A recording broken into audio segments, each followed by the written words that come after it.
Prologis vous présente la grande interview. Prologis, votre partenaire en immobilier logistique. Bonjour Jean-Christophe Machet. Jean-Christophe, vous êtes président du groupe FM Logistique, un groupe de 26 300 personnes présents dans 14 pays. Vous êtes dans le top 3 des prestataires logistiques en France. Vous avez une incontestable réputation de qualité et pourtant, vous avez du mal à recruter. Comment vous expliquez ça ? Bonjour Jean-Philippe. Effectivement, avec 10% de croissance l'an dernier, 15% de croissance organique cette année, eh bien, notre challenge numéro 1, c'est intégrer, former, développer des ressources humaines. Et aujourd'hui, en France, mais partout en Europe, effectivement, on a des difficultés à faire face à notre développement en recrutant des talents sur ce nouveau métier. Ça concerne toutes les fonctions ou alors il y a des fonctions particulières qui sont difficiles à recruter ? L'ensemble des fonctions sont concernées. Ouais. Alors, les fonctions opérationnelles en nombre extrêmement important, puisqu'on va recruter cette année plus de 700 collaborateurs en France, 3000 dans le groupe. On va avoir des opérateurs, on va avoir des managers, des informaticiens. Nous avons à développer aussi des hommes qui seront capables de gérer des unités de production, des hommes et des femmes qui vont intervenir dans l'innovation. Donc c'est sur l'ensemble des métiers. Alors, il est vrai que ce n'est pas un phénomène qui touche uniquement FM Logistique, c'est un phénomène qui touche, je dirais, tous les acteurs de la logistique. Alors, ça veut dire quoi ? La logistique n'est pas assez attractive ? La logistique est peut-être méconnue et en tout cas a probablement un déficit d'image.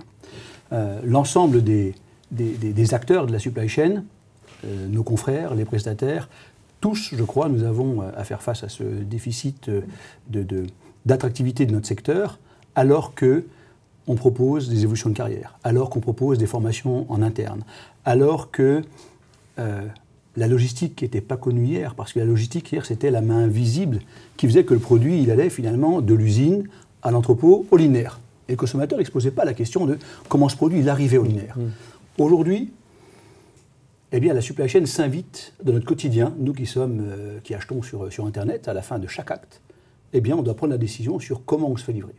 Donc, c'est une opportunité qui fera que, probablement, notre secteur va attirer davantage les jeunes, davantage les talents pour faire face à ce challenge de transformation que nous avons.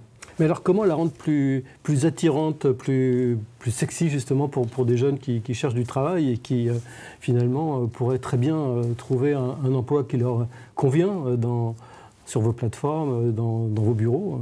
Alors, il faut qu'on se montre comme nous sommes. Les métiers de la supply sont des métiers passionnants.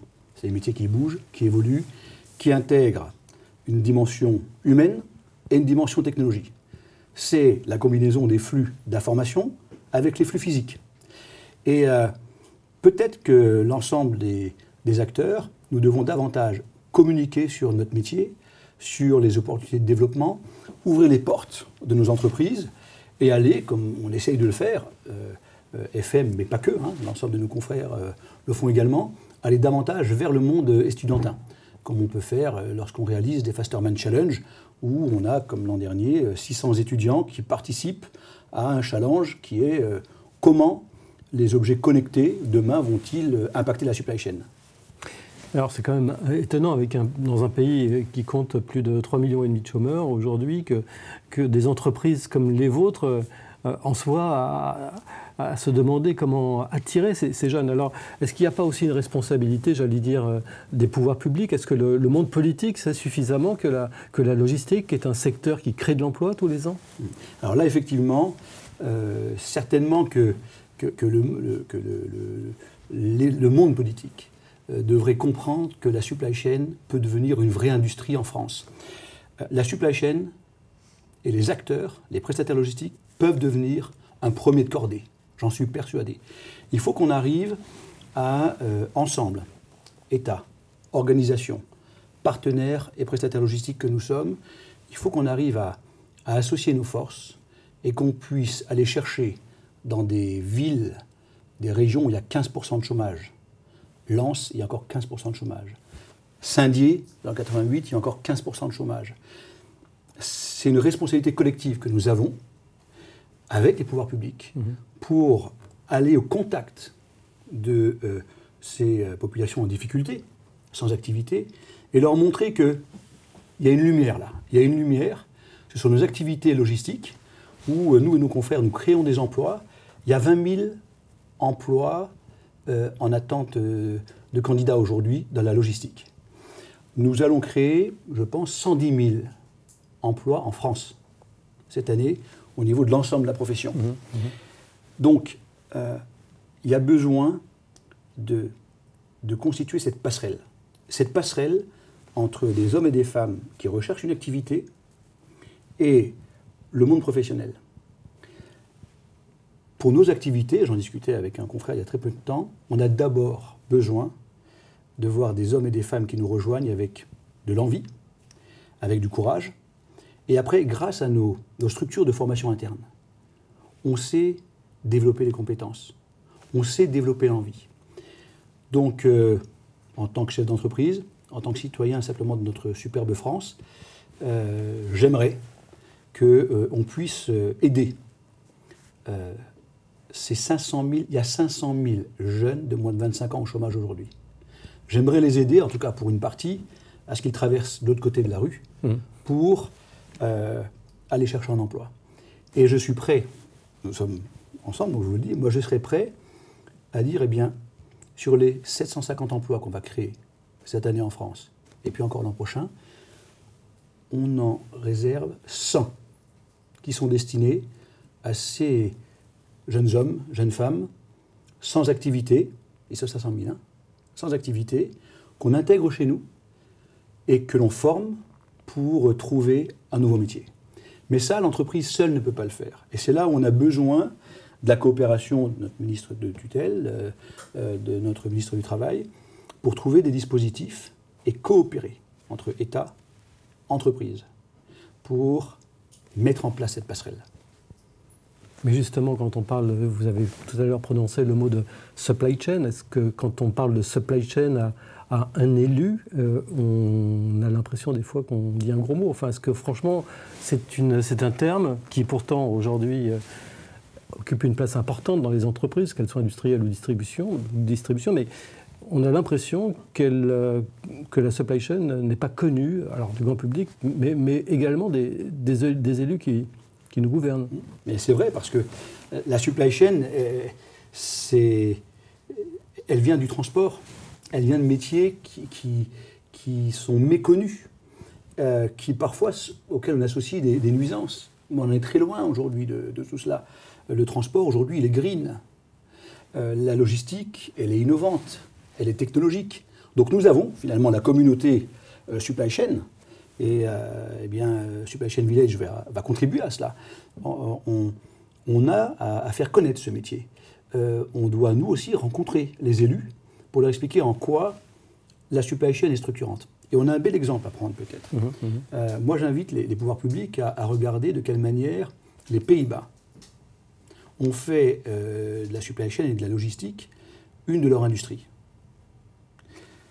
Et ils ont orienté à la fois le développement des infrastructures, à la fois le développement qui concerne tout ce qui est légal, à la fois la promotion autour des métiers de la supply chain. Ils en ont fait une cause nationale. Et donc on sait tous que la logistique rentre de manière très significative dans la création de valeur qui est faite aux Pays-Bas. Et moi j'ai envie de dire, chiche. Faisons cela. Nous avons des ports, nous avons des autoroutes, nous avons un flux, un positionnement géographique au cœur de l'Europe qui est juste un atout incontestable. Eh bien, faisons de la supply chain et de la logistique une cause nationale. Parce que ce qu'on oublie bien souvent, c'est que les emplois de la supply chain, ils sont à proximité du consommateur. Nos activités logistiques en France, elles sont ancrées durablement en France. Parce que la supply, elle a pour objectif d'aller servir le consommateur, donc on doit être au plus près de ce consommateur. Donc on doit être sur le territoire français. La logistique est souvent connotée gestion des opérations, elle est souvent assimilée à des emplois qui ne sont pas toujours faciles. Est-ce qu'on n'aurait pas intérêt à mieux communiquer justement sur les possibilités qu'offre la logistique en termes de développement de carrière ? vous avez raison, et c'est là la beauté de notre métier. En tout cas, c'est comme ça, moi, que je le ressens. Nous avons des milliers de collaborateurs chez l'ensemble des prestataires logistiques qui ont mis un pied dans la logistique par les opérations, qui ont évolué par le management, en devenant chef d'équipe, responsable client, patron de centre de profit. Et puis, qui, apprenant le métier, eh bien, finalement, ont rejoint parfois les équipes support, projet, les équipes innovation. Et ça, c'est souvent méconnu. Vous avez raison. Nous avons chez FM une dizaine de patrons de business unit de 300, 500 collaborateurs qui nous ont rejoints sur des postes de chef d'équipe. Et nous en avons quelques-uns qui nous ont rejoints sur des postes de chauffeurs ou de caristes. Mmh. Et notre métier permet ça. Je dois dire que c'est une fierté pour chacun d'entre nous de participer à cela. Et c'est un dénominateur commun à l'ensemble des prestataires. Mmh. Ce n'est pas propre à FM, c'est vraiment propre à l'ensemble des prestataires. On a ce souci à développer grâce à nos écoles de formation, FM University, qui nous permet de développer des cursus à la fois pour former nos patrons de site, mais à la fois pour former nos gestionnaires de stock, pour former à la logistique nos informaticiens, par exemple. Oui. Alors justement, la logistique, on a souvent l'image des caristes, des préparateurs de commandes, de gens qui ont une grande utilité dans l'entreprise, mais on a peut-être moins à l'esprit des professions plus techniques, plus scientifiques. Vous pouvez nous en dire un mot ? Oui, alors effectivement, et le digital, vous imaginez à quel point le digital est en train de transformer notre métier, à la fois dans l'offre qu'on amène à nos clients grâce au e-commerce, mais aussi grâce à la transformation de nos process. Donc aujourd'hui, eh bien, le digital il se transforme par l'intégration de data scientists chez nous, pour utiliser des big data et réfléchir comment utiliser le big data pour travailler à l'optimisation des flux physiques, pour rationaliser justement les processus et les coûts. Mais le digital, via l'angle innovation, va nous amener à développer des outils, par exemple des drones qui vont nous permettre de faire des inventaires, ou travailler avec des partenaires pour développer des outils d'aide à la préparation, des outils qui vont accompagner nos collaborateurs sur les ateliers de conditionnement pour les accompagner sur les tâches les plus complexes, les plus difficiles. Donc, nous sommes en train de recruter des ingénieurs, nous avons des équipes de R&D.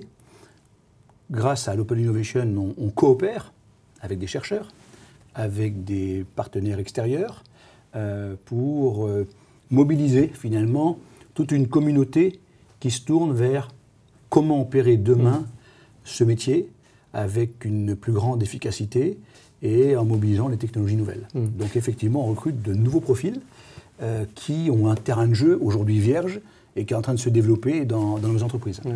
On a du mal à imaginer que finalement les entrepôts, les grandes plateformes que l'on voit sur les bords des routes et des autoroutes sont devenus de vraies usines finalement. Et pourtant, très automatisées. Et pourtant ça l'est. Et donc on parlait juste avant de nos élus, qui parfois méconnaissent un peu le métier. Sur nos plateformes, nous avons entre 300 et 1000 collaborateurs. Nous investissons en équipement chaque année, que en équipement, plus de 60 millions chez FM, et ça va aller en augmentant puisque nous sommes sur plusieurs projets à en moyenne 5 à 10 millions chacun qui vont nous amener à intégrer de nouvelles technologies pour eh bien, être dans la coopération entre le robot et l'homme. Et donc, on va faire en sorte que nos équipes soient sur les tâches nobles de notre métier, qu'ils soient physiques ou qu'ils soient intellectuels, et on va mobiliser les robots sur des tâches qui sont plus répétitives, sur les tâches qui sont plus contraignantes, sur les aspects physiologiques et de santé. Merci, j'espère en tous les cas que votre message sera entendu, à la fois des jeunes qui souhaitent rejoindre ces métiers de la supply chain et puis également du monde politique qui ont certainement fort à faire pour mieux la faire connaître. Merci beaucoup Jean-Christophe Machin. Merci à vous. Prologis vous a présenté la grande interview. Prologis, votre partenaire en immobilier logistique.